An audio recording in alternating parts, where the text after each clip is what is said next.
A new solution to fight crime? What a local organization is doing to help. That and more news coming up on Synced In. Hey everyone, the organization Rebuilding Together Silicon Valley says it's giving residents who live in the Seven Trees neighborhood in San Jose free Ring doorbell cameras and motion sensor lights to combat crime in the area. Last year, somebody crashed into our garage and it was a hit and run. And there were no cameras. Nobody saw. This person left and we were left with a broken garage and a broken wall and a broken car.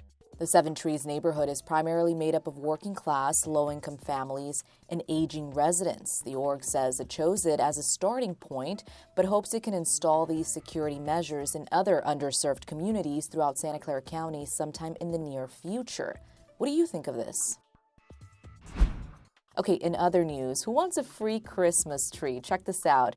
The Stanislaus National Forest is letting up to 5,000 people cut down their very own tree this holiday season. Forget this, $0. Yeah, the forest is located about 2 to 3 hours from San Francisco, by the way.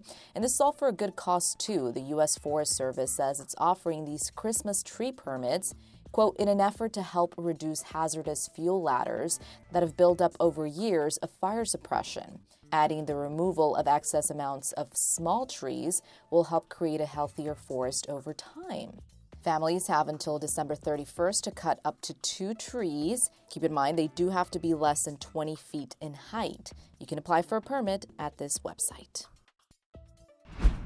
All right, in sports news, USA is moving on to the knockout rounds of the World Cup. The team beat Iran 1-0 in their Group B finale on Tuesday. USA faces the Netherlands next. The game is on Saturday early in the morning, 7 a.m. Pacific Standard Time. Who's pumped?